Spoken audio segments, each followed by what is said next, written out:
Billionaire left pregnant wife in a fire for his mistress, but she walked out with a secret that changed everything.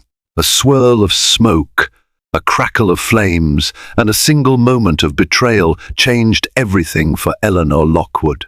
One night she found herself trapped in her own home, pregnant and terrified, while her husband, a self-made millionaire named Damian Lockwood, made the cruelest choice. Instead of saving her from the fire that ravaged their mansion, he left her behind to rescue his mistress. That was only the beginning of a twisted tale of deceit, ambition, and cold-blooded power plays. Little did Damian know, Eleanor would emerge from the ashes with a secret so powerful that it would shake his world forever. Eleanor Lockwood paced the hallway of the grand Lockwood estate with an uneasy feeling tightening in her chest. The estate had been in Damian Lockwood's family for generations, but in recent years he'd poured his newfound fortune into renovating every nook and cranny. Marble floors gleamed beneath crystal chandeliers. Imported art adorned every wall, lending an air of opulent sophistication. It was the kind of place that was meant to make visitors gasp in awe. Yet that night, the shadows seemed darker, the corners seemed colder, and the air carried a faint smell of smoke before a single flame ever caught. Eleanor, standing by the tall windows overlooking the garden, found her hand trembling over her pregnant belly. She was 6 months along, and her doctors had warned her to avoid stress. But how could she, when Damian's behavior had grown increasingly erratic over the past few weeks? For a moment, she wondered if she'd simply become paranoid. Perhaps the isolation, combined with the pregnancy, was driving her imagination wild. But as she peered through the glass into the night, she thought she saw a figure moving among the rose bushes. Was it just a staff member on some late errand? Or was it something more ominous? She turned away, deciding not to alarm herself.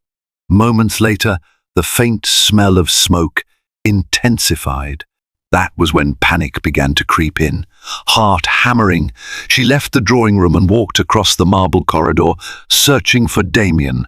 At that hour, he was usually in his private study, an ornately decorated room lined with antique books, a massive mahogany desk, and a decanter of the finest scotch always within arm's reach. What she found in the study, however, was a locked door and the sound of hushed voices. She pressed her ear to the heavy wood, her pulse thrumming in her ears. That was when she recognized the voice of Vanessa Jacobs. Vanessa had been introduced to the household as Damian's new personal assistant. She was striking tall, with silky brown hair and sharp blue eyes. There was something about her presence that had always put Eleanor on edge, something calculated in her gaze. Eleanor heard low, urgent whispers, interspersed with Damian's voice. Although she couldn't make out the conversation, the tone said it all. Anxiety flared into anger. Before she could stop herself, she rattled the knob and pounded on the door. "Damian, open up," she called. "Damian, something's wrong. I smell smoke." Suddenly the door whipped open, and Damian stared at her with a coldness she had never seen before. For a moment, she didn't recognize this man she had loved. His broad shoulders blocked her view of Vanessa, who lingered in the shadows.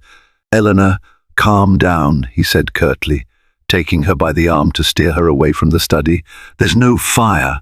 I've had the fireplaces lit and the vents are acting up again." She tried to peer over his shoulder, but he moved to block her line of sight. The tension in the air was palpable. Vanessa's silhouette flickered in the lamplight. "Please," Eleanor insisted, pressing a hand to her pregnant belly. "I just want to be sure we're safe." Damian's demeanor softened just a fraction as he glanced down at her stomach. He patted her hand, but there was no genuine concern in his eyes. "Go upstairs and lie down. I'll have the staff check on the venting system." Though his words were calm, they held an edge that left her no room for argument. Reluctantly, she turned away, her heart pounding with the certainty that something wasn't right. She headed for the grand staircase, glancing back once. She saw Vanessa step out of the shadows, a knowing, almost triumphant look on her face as she reached for Damian's arm. Eleanor closed her eyes. Perhaps it was the baby she carried or the swirling storm of her anxieties, but she felt a surge of dread that things were unraveling far more quickly than she could control. That dread was soon confirmed when the faint smell of smoke turned into something more sinister. By the time Eleanor reached the top of the stairs, the smell was stronger and her eyes stung from the wisps of smoke drifting upward. Panic seized her. She shouted for the staff and tried to think logically. When had she last seen the footman, Thomas? Where was the housekeeper, Ingrid? She hurried to the nearest corridor, her heart in her throat, as she saw light reflecting off the walls, an orange glow that should never have been there. Flames. Real, devouring flames licked at the edges of a doorway leading to a guest bedroom. Smoke billowed into the hallway. Eleanor coughed, covering her mouth with her arm. Instinct told her to run, but the thickening smoke confused her sense of direction. She stumbled, bracing herself against the wall, trying to reach the bedroom door to see if anyone was trapped inside. She heard a cry for help, or perhaps she only imagined it. Her eyes burned, and she gasped for breath. She managed to push the door open a crack. A wave of heat blasted her. Her hair whipped back as flames roared inside, devouring furniture. The dark shape of a person seemed to slump near the window. Eleanor tried to enter, but the heat was too intense. She felt paralyzed by terror and the suffocating air. "Help!" she screamed. "Damian! Anyone, please!" Then, out of the swirling smoke, strong hands grasped her shoulders from behind. Relief flooded her. Someone had come to help. But when she turned, she stared into the face of her husband. The face of Damian Lockwood, twisted not with concern but with a strange mix of annoyance and impatience. "Eleanor, for God's sake!" he hissed, pulling her away from the doorway. "Are you trying to kill yourself and the baby?" She started coughing uncontrollably. There's someone," she choked, gesturing to the room. She tried to explain what she'd seen, but her words came out garbled by coughs. The next thing she knew, he had an arm around her waist and was dragging her back to the hallway. She expected him to guide her to safety, but instead, he moved toward the grand staircase in the opposite direction. She noticed with mounting horror that Vanessa stood there, beckoning with frantic gestures. The smoke was filling the corridors at an alarming rate. Sprinklers should have gone off, but they hadn't. Why? Eleanor's mind raced in the chaos. She knew the Lockwood estate had a top-of-the-line fire suppression system that Damian had boasted about. So why wasn't it working? Was there some malfunction? Or something more sinister? Vanessa coughed as Damian joined her, practically ignoring Eleanor's presence. He turned to his wife, and in that moment it was as though an invisible line had been drawn. On one side stood Eleanor, pregnant and terrified. On the other stood Damian and Vanessa, locked in some mutual understanding she couldn't decipher. She reached out a trembling hand, desperate for some sign of the man she once knew, but the man she knew was gone. He glanced at her outstretched hand, then at Vanessa. Time seemed to slow as the crackle of flames grew louder, devouring the house around them. Finally, Damian turned away from Eleanor. "I have to get Vanessa out," he said, his voice decisive, as though that was his only priority. Eleanor stared in disbelief, her lungs burning from smoke. She watched Damian take Vanessa's hand, ignoring her own pleas. "Damian," she managed in a hoarse whisper, "I can't." She swayed on her feet, fighting to remain conscious. At that crucial moment, the flames surged. An explosion rocked the corridor, likely caused by an antique vase or a decorative piece bursting in the intense heat. The force blew Eleanor backward. She struck the floor, gasping as pain radiated through her body. Darkness threatened at the edges of her vision. Through the swirling darkness, she saw Damian and Vanessa silhouetted against the flames. And then, like a nightmare, he disappeared with Vanessa down the staircase, leaving Eleanor behind as the corridor ceiling buckled and collapsed in a rain of splinters, sparks, and fire. Her mind reeled. She couldn't believe what she had just witnessed. Damian had chosen to save Vanessa instead of her, his pregnant wife. A deep rage ignited in her chest, blending with the terror and pain. Her child. She had to protect her unborn child. With her last ounce of strength, Eleanor forced herself up and stumbled down a side hallway. Her eyes streamed tears from the smoke, and she coughed so violently it felt like her lungs would tear apart. She collided with walls, half blind, following the flicker of an emergency light at the end of the corridor. Everywhere, the inferno grew hotter, the house's grandeur succumbing to a merciless blaze. Somehow, she reached a back staircase that led down toward the kitchen and the servants' quarters. She clutched the railing, step by step, until she saw Thomas, the footman, rushing up with a fire extinguisher. "Mrs. Lockwood," he cried, relief evident in his eyes. "We have to get you out of here." She couldn't speak, only nod as he helped her navigate the twisting hallway filled with smoke. Voices echoed in the distance, staff members shouting for each other as they tried to find a safe exit. The sprinkler system finally hissed to life in certain sections of the house, but it was too late. The flames had spread too far, too fast. It felt like an eternity before Eleanor was led outside. The night air was a cold shock against her fevered skin. She inhaled deeply, her lungs grateful for oxygen. Around her, the staff huddled in frightened groups on the expansive lawn. She was desperate to see if Damian was among them, to understand if he truly had abandoned her. An ambulance's wail cut through the night. Fire trucks arrived, spraying jets of water onto the raging inferno. Eleanor sank to her knees on the grass, arms wrapped protectively around her belly. Her vision blurred, and she felt blackness encroach once more. She never saw Damian outside. In her last moments of consciousness, she wondered if he'd been trapped inside. Then, as paramedics rushed to her side, she heard her name from a familiar voice.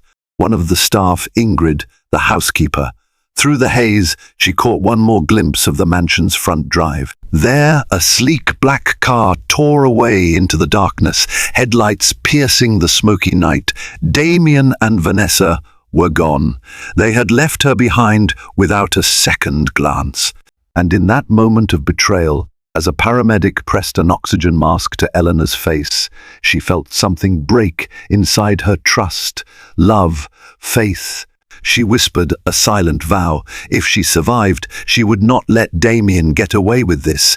When Eleanor woke, she was in a hospital room at Street Michael's in downtown Fort Worth. The sterile, white-walled environment was a stark contrast to the opulence of the Lockwood estate.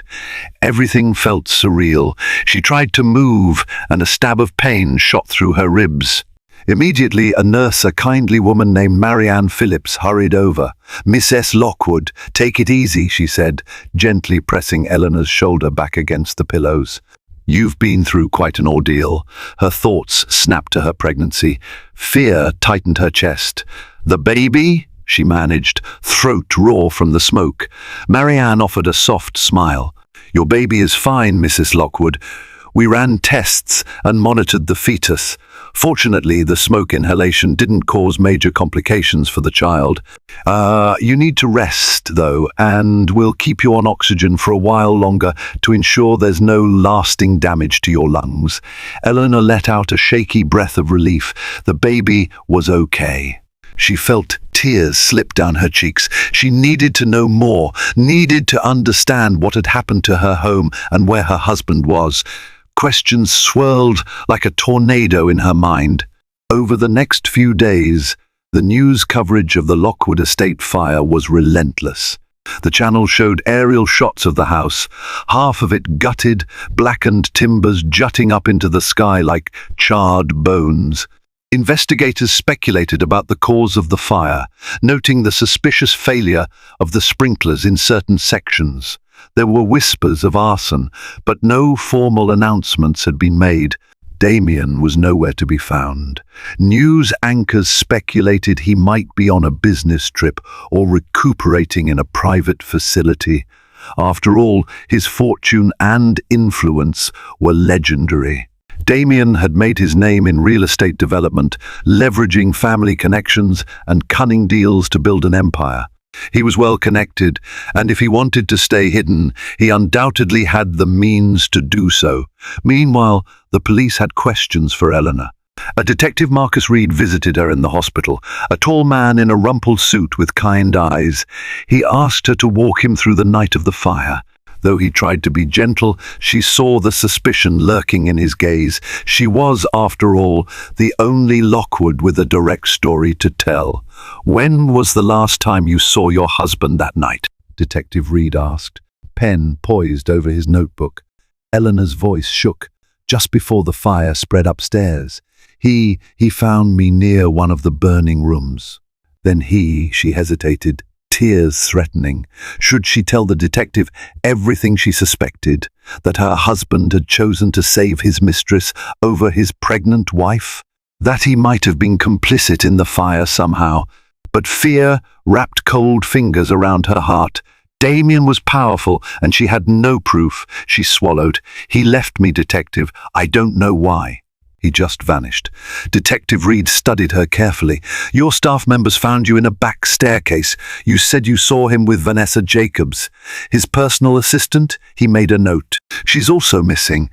Eleanor merely nodded, feeling the humiliating sting of betrayal all over again. She sensed the detective's curiosity about the dynamic, but he didn't push further yet. Days turned into a week. By the time Eleanor was discharged, she'd come to terms with a harsh reality. She had no home to return to, no husband to protect her, and no illusions about the man she'd married. She was alone, pregnant, and left with more questions than answers. She learned that the Lockwood estate was insured for a massive sum. Investigators had begun to suspect arson. Someone had tampered with the sprinkler system. They had discovered that one section of the estate had an older wiring system that caused an electrical short. But the speed and intensity of the blaze suggested accelerants might have been used. Yet nobody had been charged. Eleanor felt a seed of anger sprout inside her. Damian's fortune, his mistress, his entire empire. He had always considered everything as assets to be manipulated. It was time she learned to play his game. In the aftermath of the fire, Eleanor found temporary refuge at a modest suburban home belonging to an old friend of her mother's, a woman named Marjorie Lane. Marjorie was in her late 50s, a widow of an oil worker from Oklahoma. She'd known Eleanor since she was a teenager, back when Eleanor's family still had some money. But times changed, and now, ironically, Marjorie was the one rescuing Eleanor. Marjorie's home was cozy, decorated with crocheted blankets and family photos. The presence of normalcy both comforted and terrified Eleanor. Outside these walls, the tabloids hounded her, wanting the story of the millionaire's wife left behind. She refused interviews. She needed her strength for the baby and for whatever was coming next. She found it difficult to sleep. Nightmares of flames consumed her dreams, and she'd wake in a cold sweat. Trembling with the memory of Damian turning away, she began to piece together fragments of memory. One particularly haunting thought: had she heard him talk to Vanessa about the insurance policy before the fire? Perhaps it was just the product of her traumatized mind. But if it was real, it might mean Damian orchestrated the fire for profit and left her to die. Days blurred into each other. Marjorie urged her to take it easy, to focus on her prenatal appointments.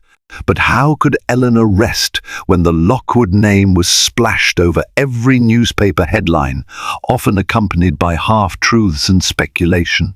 One afternoon, Eleanor was startled by a knock at Marjorie's door. She found Detective Reed standing there, hat in hand, offering an apologetic smile. "I'm sorry to drop in unannounced," he said, "but I have new information regarding your husband's whereabouts." Eleanor felt her heart stutter. "Come in, detective. Would you like some tea?" He shook his head politely. "No, thank you." I'll keep this brief. We've traced financial transfers made by Mr. Lockwood around the time of the fire.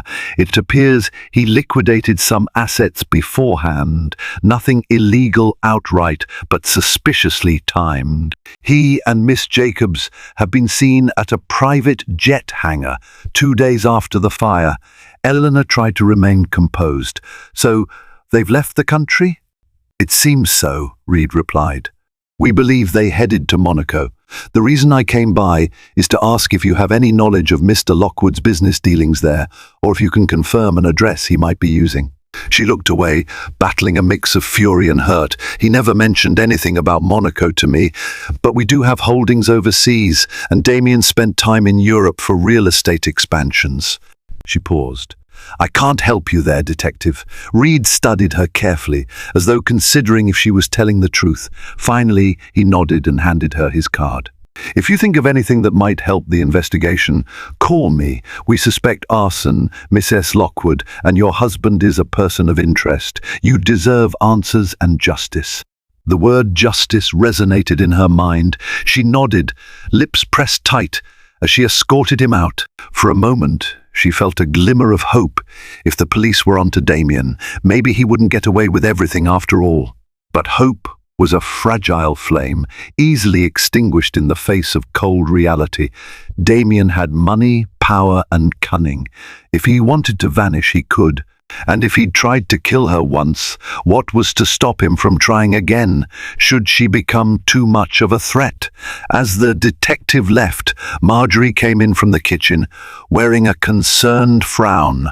Ellie, my dear, you can't let him get away with this, she said softly. Eleanor felt tears sting her eyes but refused to let them fall. Instead, she pressed a hand to her belly, feeling the life within her stir. I won't, I promise. To bring down a man as powerful as Damian Lockwood, Eleanor needed more than righteous anger. She needed a plan. Over the weeks, she delved into old files, business documents, and personal diaries that she had salvaged from the remnants of the estate or that Marjorie had stored over the years. Eleanor discovered that knowledge was indeed power. Her father-in-law, William Lockwood, had once warned her about the dark corners of the Lockwood empire. She'd thought it was just an old man's cynicism, but now she realized those shadows hid Damian's unscrupulous deals. There had always been rumors, money laundering, bribed officials, shell corporations in places like the Cayman Islands. Piece by piece, Eleanor began connecting dots she'd once ignored. She discovered a man named Robert Castillo, an accountant who worked closely with the Lockwood family. She remembered meeting him at a gala years earlier. He was unassuming, with a habit of stammering whenever confronted. But he was rumored to be the one with all the secrets, the keeper of the ledgers that told the real story of Lockwood finances. Eleanor managed to track down Robert Castillo's personal number through an old contact list. When she called, his voice quivered, but he agreed to meet her on the condition it was somewhere discreet. They met at a quiet diner on the outskirts of Fort Worth, a place with sticky tables and a perpetually dripping coffee machine. Robert looked just as anxious as she remembered, thin and pale, with sweat beading on his forehead, even in the air-conditioned interior. Mrs. Lockwood, he said, offering a shaky handshake. I'm sorry about everything that happened. The fire, terrible business. She gave him a reassuring smile, though inside she felt the roiling swirl of anger. Thank you for meeting me, Mr. Castillo. I need your help. He swallowed hard, glancing around as if someone might be watching. I don't know how I can help. I just handle the numbers. Damian, Mr. Lockwood. He's always been very private about certain transactions. Precisely, Eleanor said, lowering her voice. Mr. Castillo, I believe my husband is involved in something deeply illegal, maybe more than just cooking the books. If I'm going to force him out of hiding to get justice for what he's done, I need leverage. Robert nervously adjusted his glasses. Leverage? He let out a quick, humorless laugh. You're talking about a man who has judges on his payroll, who invests in hush money like the rest of us invest in stocks.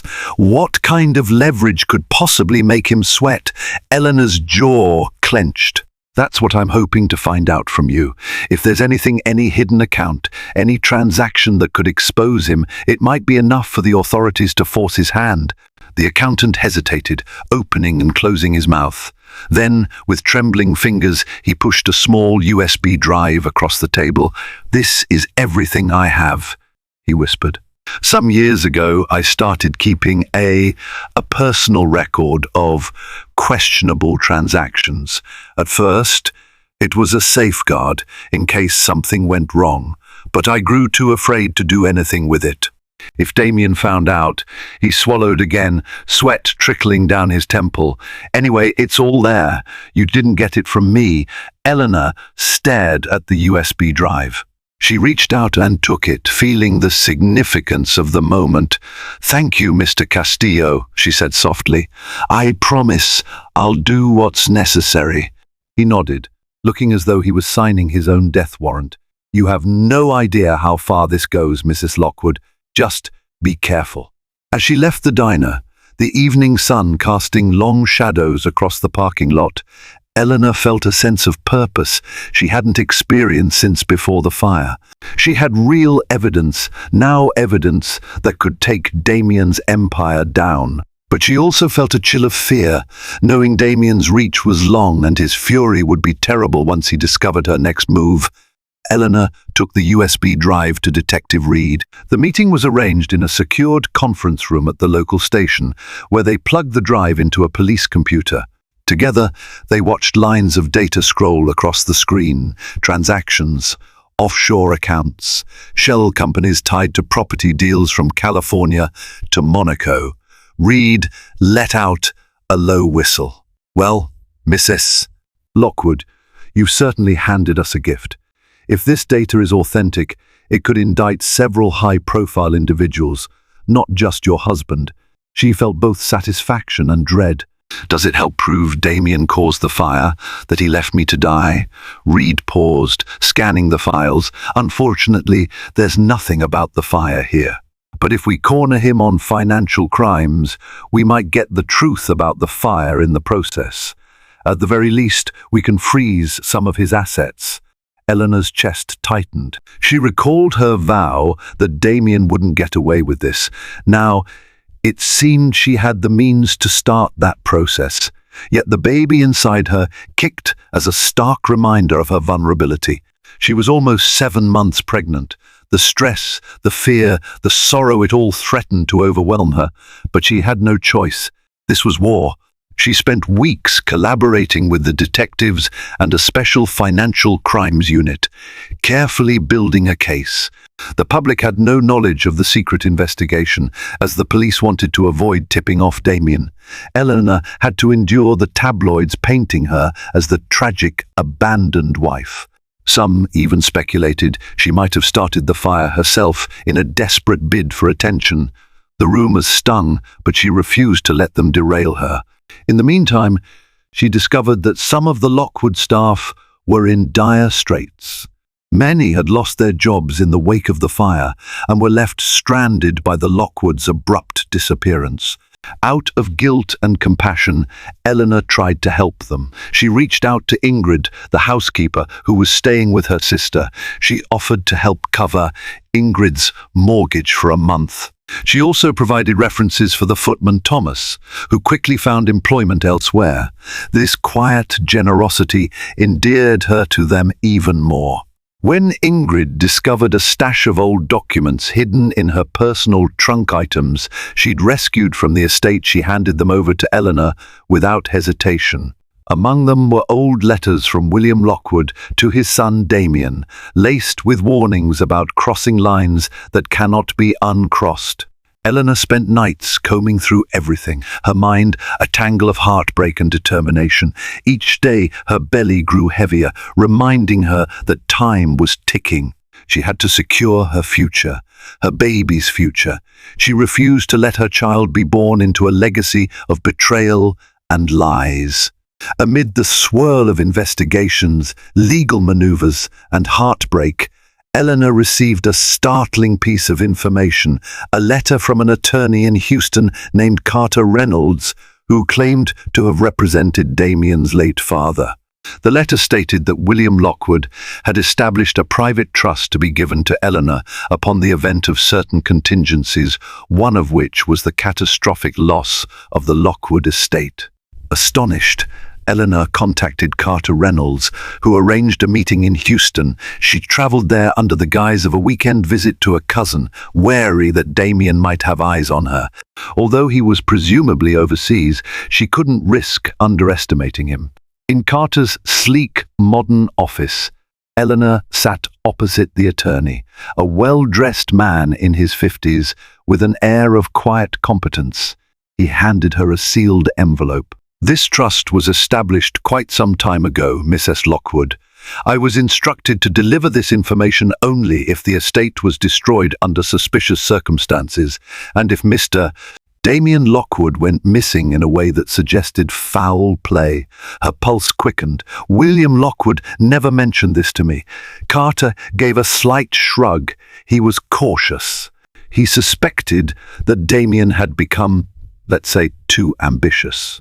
"William feared for your safety should you ever stand in Damian's way. Consider this trust a safeguard."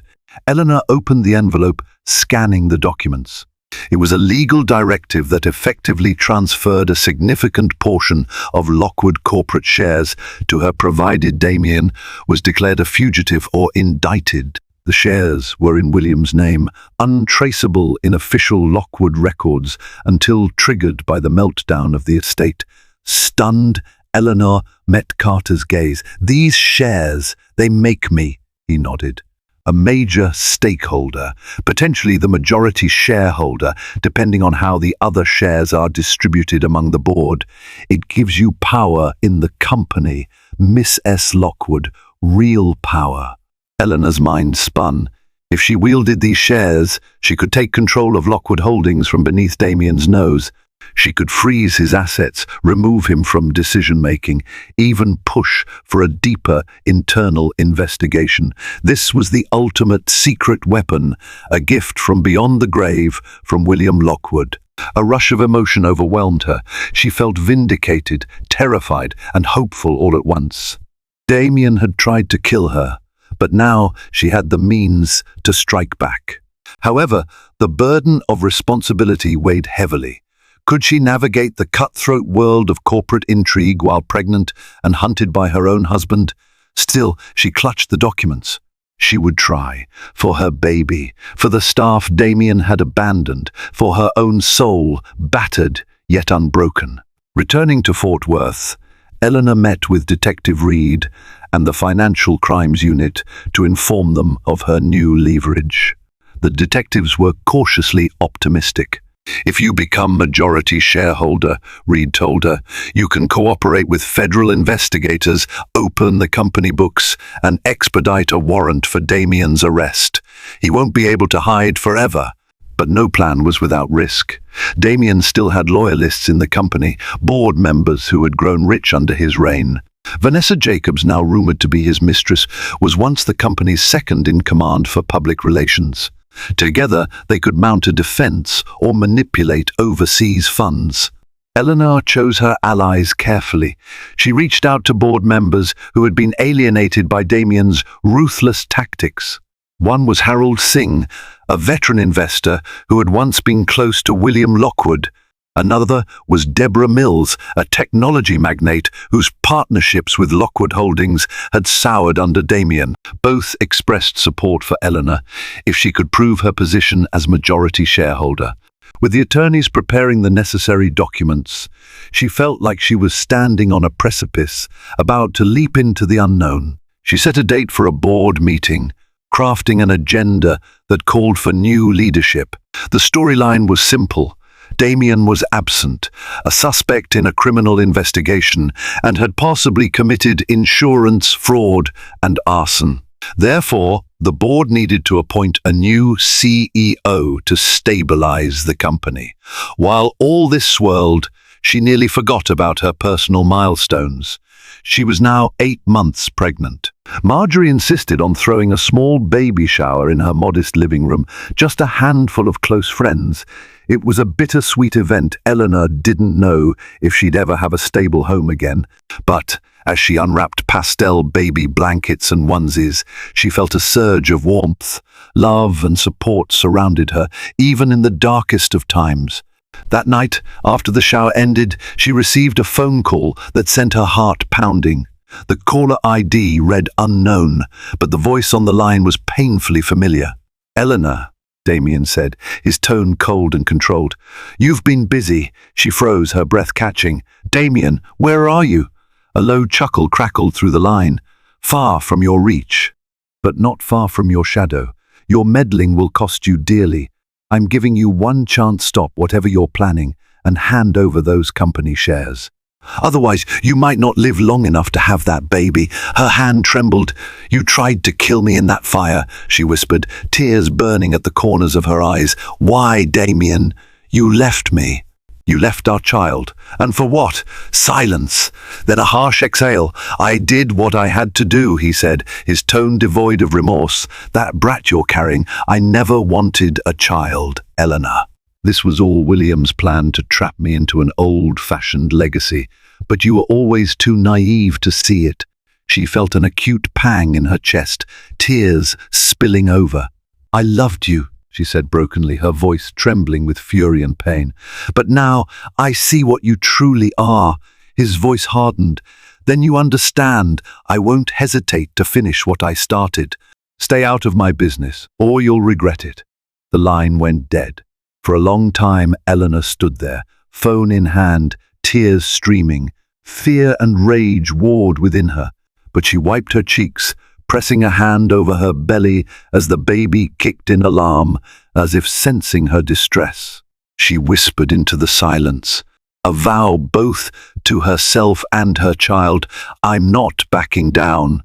The day of the board meeting arrived. The venue was a corporate conference hall in downtown Fort Worth, a polished space with glass walls and high-tech equipment. Outside, reporters clamored, suspecting a major announcement about the Lockwood Holdings leadership.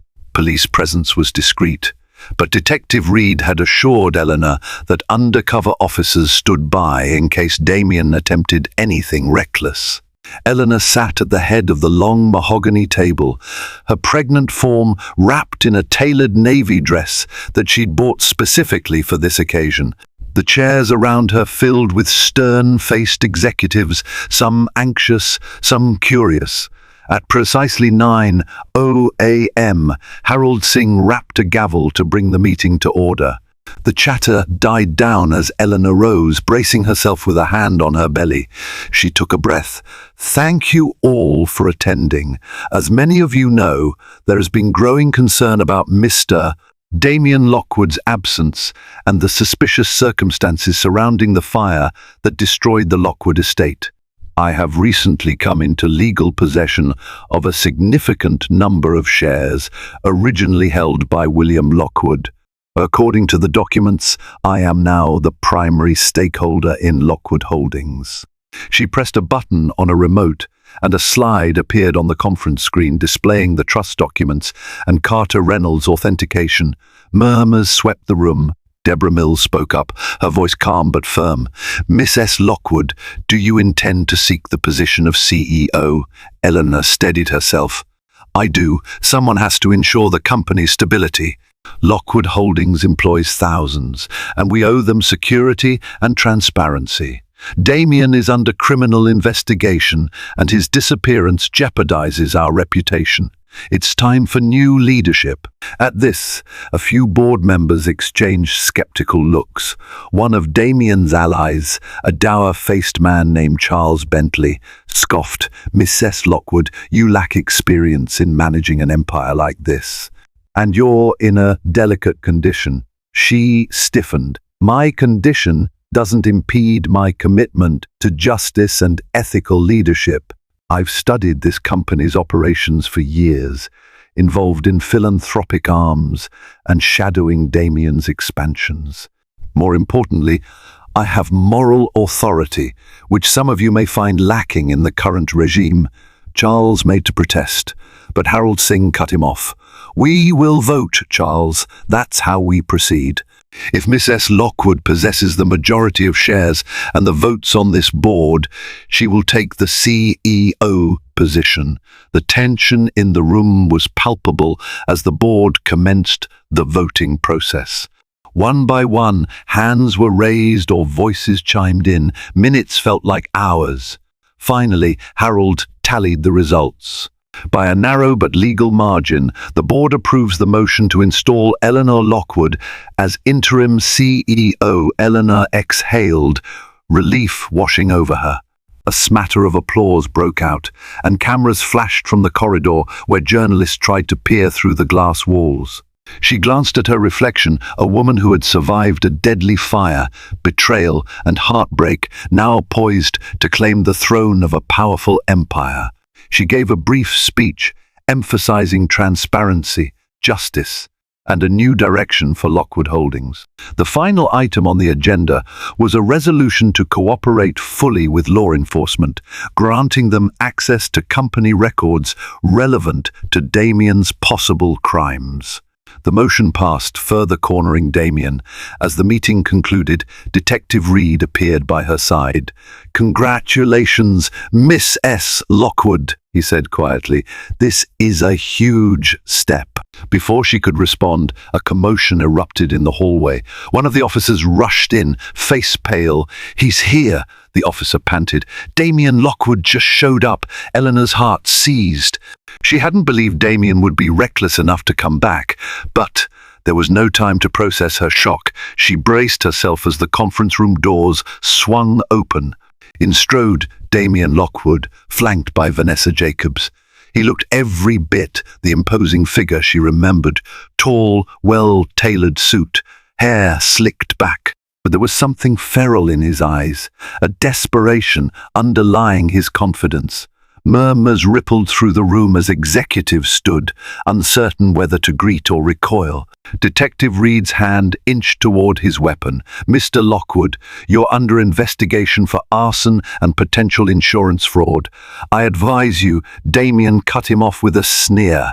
"Spare me the lecture. You have nothing concrete on me. I came to reclaim what's mine." He turned his gaze to Eleanor, ignoring the detective. Vanessa hovered behind him, her expression taut. Eleanor wondered if Vanessa had truly known the extent of Damian's crimes, or if she was just another pawn. Regardless, sympathy was not on her agenda today. "Why are you here, Damian?" Eleanor asked, her voice trembling slightly. She was acutely aware of her swollen belly, how vulnerable she was physically, but she refused to cower. He stepped forward, ignoring Reed's warnings.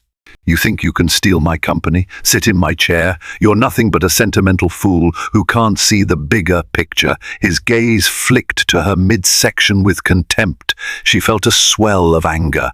"You left me for dead," she hissed. "You burned down our home, risked innocent lives, all for what? Insurance money? A twisted dream to expand your empire overseas?" Damian smirked. "So dramatic, Eleanor. Perhaps the fire was a convenient accident. Perhaps it was something else. But you're standing here, aren't you? No harm done." He shrugged, as if the horrors she endured were merely an inconvenience. Detective Reed stepped in front of Eleanor, blocking Damian's approach. "Mr. Lockwood, I'm placing you under arrest. I have a warrant. You're charged with conspiracy to commit fraud, among other potential charges." Damian's laugh echoed in the conference room. "Good luck making that stick, detective. My attorneys will shred whatever case you have. And as for you," he looked over Reed's shoulder at Eleanor, "this isn't over." At that moment, half a dozen uniformed officers poured into the room, drawing their weapons. Vanessa stepped away from Damian, her hands raised, face pale. Damian tensed, glancing around, clearly outnumbered. For a second, Eleanor thought he might attempt something violent, but then he lifted his hands with a smirk of resignation. "Fine. "Have it your way," he said, flashing that predatory grin. "I'll post bail within hours. Then you'd better watch your back, Eleanor. You and that spawn." Eleanor's heart pounded. She hated how his words still stabbed at her, but as the officers handcuffed him, she forced herself to meet his eyes. "You have no power over me anymore, Damian." His glare was all-consuming. Then they led him away, cameras flashing as a swarm of reporters captured the sensational moment. Damian Lockwood, the disgraced millionaire, arrested in the corporate halls of his own empire. In the days that followed Damian's arrest, the scandal exploded in the media. Prosecutors worked tirelessly to build the arson case, but the insurance fraud charges seemed the strongest, bolstered by the financial documents Eleanor had provided. Vanessa Jacobs quickly cut a deal with law enforcement, testifying that Damian had tampered with the estate's safety systems and planned to stage the fire to collect a massive insurance payout. She claimed she had no idea he intended to harm Eleanor directly. Whether Vanessa was telling the truth about her own innocence, Eleanor didn't know. But it helped seal Damian's fate. Bail was set astronomically high, far more than he could easily liquidate, now that Eleanor controlled most of the legitimate assets. He rotted in a holding cell while his legal team scrambled. Meanwhile, Eleanor assumed the role of interim CEO with surprising finesse. She surrounded herself with competent advisors, introduced ethical guidelines, and stabilized the stock price. Though the board remained wary, they recognized she was their best chance to salvage the company's tarnished reputation. Her personal life remained a roller coaster. Journalists camped outside her door, tabloids fabricated stories about her love life, and she struggled with the emotional toll of her impending motherhood. Some nights, she'd awaken from nightmares, still seeing Damian's cold eyes or feeling the heat of the flames. She'd press a hand over her belly, reassuring herself and her baby that they were safe now. Amid this turmoil, she found an unlikely friendship with Detective Reed. He checked in on her regularly, ensuring her security detail was adequate.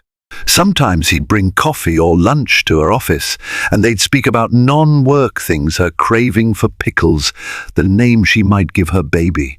It was a tentative bond, born out of crisis, but it warmed her heart to know someone cared without ulterior motives. Finally, in the scorching heat of late August, Eleanor went into labor. Marjorie rushed her to the hospital, and after 12 exhausting hours, she gave birth to a baby girl. The moment Eleanor held the tiny infant in her arms, all the pain, betrayal, and fear seemed to fade into the background. She named her daughter Ariana Hope, Lockwood Hope, symbolizing the fresh start she believed they both deserved. In the weeks following Ariana's birth, Eleanor balanced the demands of motherhood with her CEO duties. It was a delicate dance. She'd hold conference calls with the baby cooing in a bassinet by her desk, or sign contracts at 2:00 a.m. after feeding time. The board, initially skeptical, was won over by her unwavering commitment. The legal proceedings against Damian culminated in a highly publicized trial. Vanessa's testimony, combined with forensic evidence of tampered sprinklers, cast a devastating light on Damian's guilt. He was found guilty of conspiracy to commit insurance fraud and related charges, though the prosecution couldn't conclusively prove attempted murder regarding Eleanor and the staff. Still, he faced a lengthy prison sentence. On the day Damian was sentenced, Eleanor was in the courtroom, Ariana sleeping in Marjorie's arms in a nearby bench. She watched as the judge pronounced the verdict, a swirl of mixed emotions tightening her chest. Once she had loved the man at the defendant's table, believed in his dreams. Now she realized he was a monster, shaped by greed and hubris. Damian glanced over his shoulder to meet her eyes. She searched his face for remorse, but saw only bitterness and hatred. Yet she no longer felt fear, only a bittersweet sense of finality. She turned away as the guards led him out, letting the heavy doors close on that chapter of her life. In the months that followed, Eleanor introduced sweeping reforms at Lockwood Holdings, forging partnerships rooted in transparency. She established a foundation in William Lockwood's name to support victims of domestic abuse and families displaced by arson, channeling the lessons of her own trauma into a positive cause. Detective Reed's investigation uncovered more of Damian's past misdeeds, some of which led to further arrests of his associates.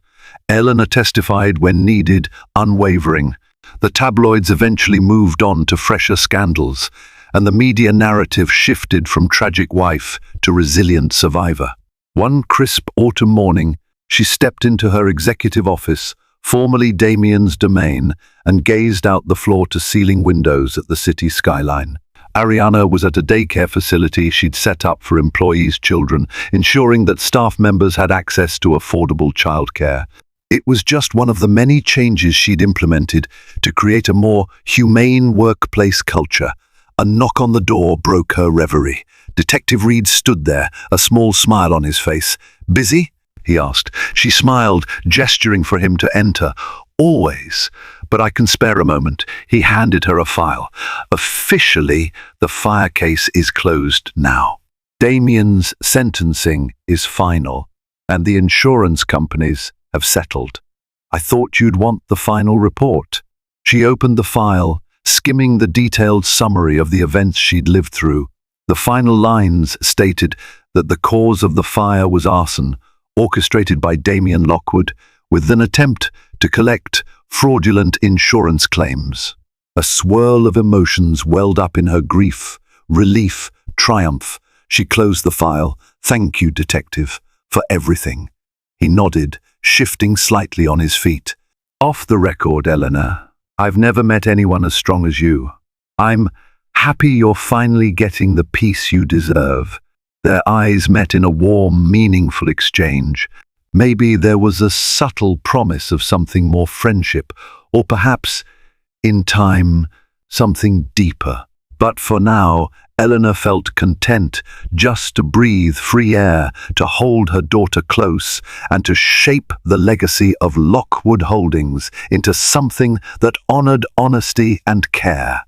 At last, she had walked out of the fire, literally and metaphorically, with a secret that changed everything: the power within herself to rebuild, to protect her child, and to stand as a force of good against a tide of corruption. The heir to the Lockwood empire was not the child Damian had envisioned. The real heir was the hope and resilience that Eleanor nurtured in her arms every day.